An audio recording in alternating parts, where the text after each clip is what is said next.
Hello, Assalamualaikum everyone. Azim here. I hope all of you are feeling well today. In today's video, we will talk about teaching games for understanding in pedagogy. As usual, before we dive into the video, let me explain the meaning of teaching games for understanding first. So grab a drink, get comfy, and let's jump right into it.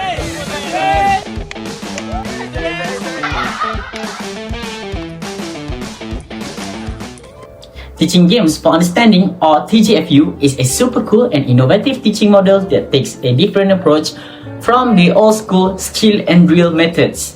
Instead of just focusing on technical skills right away, TGFU is all about understanding the why behind the game. It's about helping students learn strategies, make decisions, and grasp the overall concepts of the game first.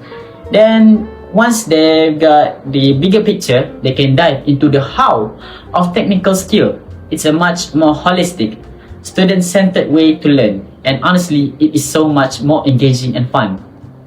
The core features of TGFU is to encourage students to think critically, which helps them become more active and engaged in their own learning process. What makes it even cooler is that students aren't just told what to do by their teachers. Instead, they are guided to discover their own strategies and solutions. The teachers play more of a facilitator role, creating scenarios and asking thoughts, provoking questions that could spark critical thinking for the students. Other than that, the benefits of using TGFU as a teaching concept in the physical education is it could enhance students' transferable skills. You might wonder, what is this transferable skills? It is skills that can be used for other sports, such as spatial awareness in basketball applied to football.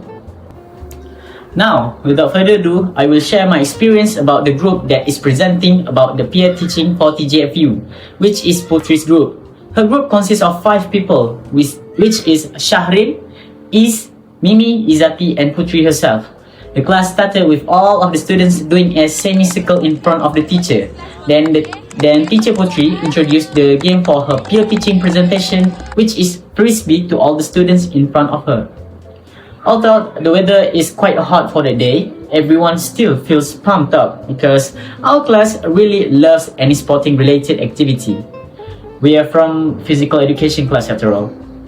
Back into it, the concept for that class is also interesting because teacher Mimi introducing the tree of responsibilities to the students. The tree contains every instruction that students should follow, and if they happen to break the instruction, one leaf will fall down. And if the students manage to behave during the class, teacher Sharil will put some flowers to that tree, making it become more livelier than before.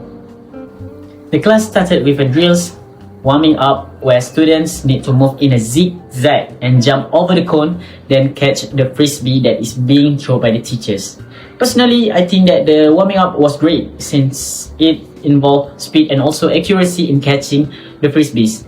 And after warming up, we get to do a water breaks for 1 minute, which is really needed and crucial for us because of the weather on that day.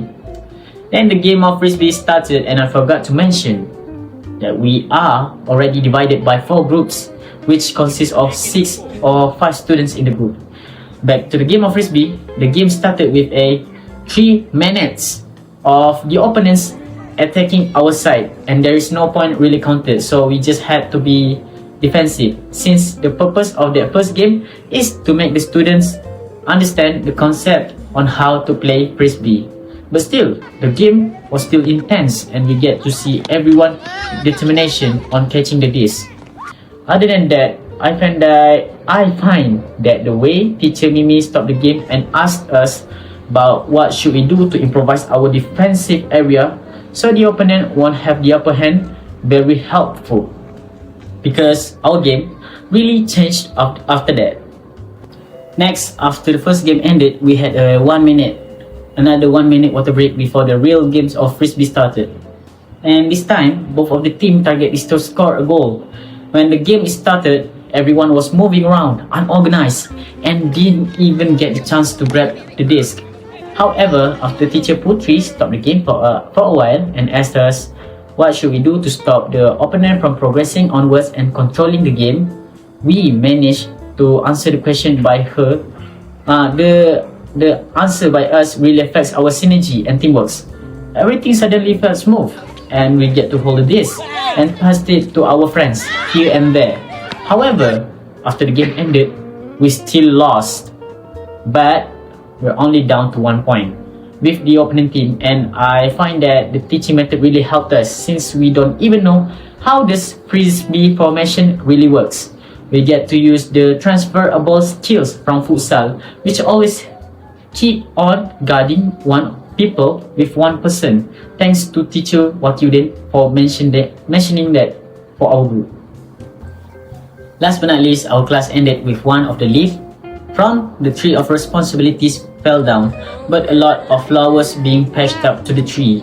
I find that the class on that day is very interesting because even though the teacher wasn't fully involved in playing the game and giving a lot of instruction, we still feels like we are being guided by them a lot. I think that is the beauty of using TGFU as a teaching method for physical education. That's it for my content for today. I hope you all learned a thing or two about teaching games for understanding. Don't forget to like and subscribe for more content on pedagogy and learning. Stay curious and see ya.